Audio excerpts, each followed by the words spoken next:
Pemirsa, tindak kejahatan semakin merajalela di sekitar kita seolah rasa aman semakin mahal. Untuk membahasnya lebih jauh, kami telah terhubung melalui sambungan Zoom dengan kriminolog Monica Margaret.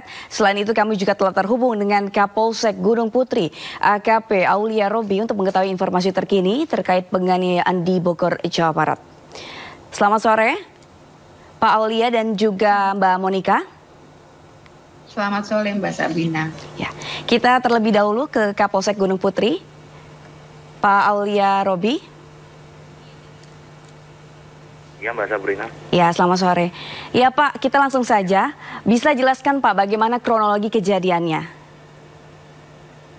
Jadi pada hari Minggu datang keluarga korban yang bernama Ibu Saudari Hartina melaporkan kejadian di Polsek Gunung Putri perihal terjadinya peristiwa dugaan penganiayaan yang terjadi pada hari Sabtu tanggal 14 September 2024 sekitar pukul 22.30 pada saat event festival skuter di lapangan Bina Marga, Desa Gunung Putri, Kecamatan Gunung Putri. Kemudian saat ini kita sudah melakukan pemeriksaan terhadap saksi-saksi yang berjumlah sekitar 4 dan akan terus kami kembangkan. Ya, lalu sebenarnya apa Pak penyebab terjadinya penganiayaan? Kalau untuk motif atau penyebab terjadinya penganiayaan sampai saat ini masih terus kita dalami, Mbak. Kondisi korban sementara saat ini juga belum memungkinkan untuk kami ambil keterangannya. Oke, dalam proses penyelidikan Pak, langkah apa saja yang telah dilakukan kepolisian Pak dalam menangani kasus ini? Baik, dalam proses yang sudah kami lakukan saat ini tentunya kita sudah melakukan penyelidikan terhadap pengambilan keterangan dari para saksi-saksi yang saat ini jumlahnya terus bertambah. Kemudian visum et repertum juga kemarin sore sudah keluar hasilnya menunjukkan bahwa menjawab isu yang beredar di kalangan masyarakat bahwa terjadi pencongkelan itu dari hasil visum tidak ditemukan hal seperti itu. Siapa saja Pak saksi yang telah diperiksa dan sebenarnya ada berapa pelaku yang sudah teridentifikasi? Sampai saat ini pelaku yang sudah kami kantongi ada 1 orang, namun tidak menutup kemungkinan bahwa jumlahnya bisa lebih dari 1 orang sesuai dengan perkembangan di lapangan. Untuk saksinya sendiri saat ini sudah diperiksa 4 orang, yaitu dari Saudari Hartina yang melaporkan kejadian tersebut, kemudian 2 orang teman korban dan 1 panitia penyelenggara dari event tersebut. Pak, untuk saat ini kondisi korban sendiri seperti apa? Kondisi korban alhamdulillah sudah stabil. Saya barusan mendapatkan informasi bahwa akan dilakukan operasi pada bagian mata yang bersangkutan karena mata yang bersangkutan saat ini korban melihat sudah bisa melihat namun masih belum secara seperti normal begitu Mbak. Baik, terima kasih informasinya Pak. Kita beralih ke Mbak Monica Margaret, kriminolog. Mbak Monica, sebenarnya apa yang menyebabkan ini orang-orang ini semakin brutal dan tega melakukan kekerasan? Ya, pada dasarnya mungkin kalau tingkah laku jahat gitu ya Mbak ya, namanya manusia itu memang pada dasarnya sudah punya ibaratnya sel-sel gitu ya untuk melakukan kejahatan. Artinya karena manusia punya rasa emosional, bisa mengekspresikan bagaimana dia kecewa, bagaimana dia marah. Nah, balik lagi pada fungsi kontrol emosi, kontrol diri dari setiap individu untuk memutuskan apakah gitu ya harus melakukan tindakan kekerasan atau bahkan kejahatan atau tidak. Nah, dengan melihat kedua hal kasus kekerasan yang baru belakangan ini viral gitu ya di media massa. Artinya apa sih yang melatar belakangi pelaku gitu ya hingga melakukan aksi kekerasannya? Yang pertama mungkin motifnya, ini saya menganalisa dari hasil data sekunder di media massa gitu ya, untuk kasus pencongkelan mata sendiri di Bogor itu memang ada faktor semacam konflik internal, konflik personal gitu ya antara pelaku dan korban. Nah, diketahui juga ternyata pelaku dan korban ini punya hubungan personal yang saling mengenal satu sama lain gitu ya.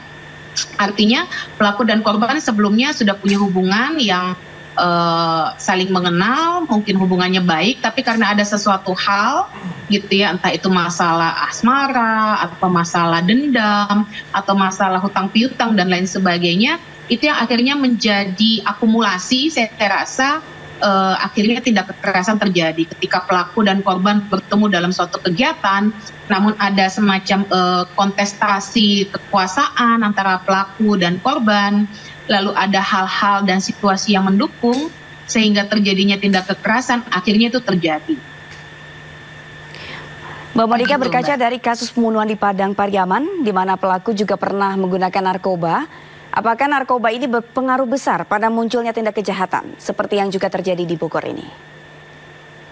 Ya, sebenarnya kalau kita lihat dari hasil penelitian ilmu-ilmu sosial, khususnya kriminologi terkait dengan latar belakang penggunaan narkotika itu bisa menjadi penyebab seseorang melakukan kejahatan, memang benar ya. Tapi perlu diketahui juga bahwa apakah penggunaan narkobanya itu digunakan dalam rentang waktu yang sangat dekat dengan waktu kejadian kejahatan yang dilakukan gitu ya. Artinya kalau sudah sebulan yang lalu atau 2 bulan yang lalu, mungkin ketika saat melakukan kejahatan itu juga sudah tidak jadi hal yang sangat utama menjadi penyebab akhirnya orang melakukan kejahatan karena menggunakan narkoba gitu ya Mbak ya. Tapi kalau rentang waktunya baru saja menggunakan narkoba gitu misalnya ya, atau dalam rentang waktu setengah jam sampai 1 jam berikutnya, mungkin itu bisa jadi pemicu gitu. Nah, perlu diketahui juga bahwa memang penggunaan narkotika ini dari hasil penelitian kriminologi juga memang membuat orang akhirnya semakin tidak bisa mengontrol dirinya gitu ya. Kemudian orang juga sifatnya kemudian lebih mudah terprovokasi, emosinya tidak baik, kontrol dirinya tidak baik gitu, sehingga bisa memungkinkan akhirnya si pelaku melakukan kejahatan. Nah, kasus penjual gorengan yang di Bogor ini, pelaku memang kan tapi masih menunggu hasil detail penyelidikan dari kepolisian ya Mbak ya. Memang dikatakan baru saja menggunakan narkoba sehingga ada gitu ya sugesti, kemudian ada tingkah laku yang impulsif, hal-hal impulsif yang akhirnya menyebabkan si pelaku ingin gitu ya melakukan kejahatan, pada saat itu adalah melakukan kejahatan seksual kepada korban yang akhirnya bisa memicu, dan juga ada situasi-situasi yang mendukung pada saat kejahatan itu terjadi. Berarti utamanya karena emosi dan juga tidak bisa mengontrol diri, begitu ya Mbak Monika ya? Ya, karena dua hal ini memang dua hal yang berbeda gitu ya kalau kita lihat kronologi ceritanya ya Mbak ya. Artinya ada kontrol emosi dari tingkah laku individu sendiri yang gitu ya harus bisa maksimal. Sejauh mana sih orang bisa mengontrol emosinya, itu kan balik lagi pada parameter karakter individu masing-masing gitu ya, tidak bisa kita samaratakan. Nah, balik lagi juga pada ternyata ada hal-hal lain nih di luar mungkin hal-hal eksternal gitu ya, faktor-faktor eksternal yang ternyata memicu gitu, menyebabkan si pelaku kejahatan akhirnya menjadi pelaku kejahatan, Mbak. Ya Mbak Monika, penganiayaan di Bogor ini terjadi di sebuah acara perkumpulan komunitas Vespa. Apakah perkumpulan komunitas adalah tempat yang rawan terjadinya tindak kriminal? Tergantung gitu ya, tergantung sebenarnya jenis kegiatannya apa yang terjadi di tempat kerumunan itu gitu ya.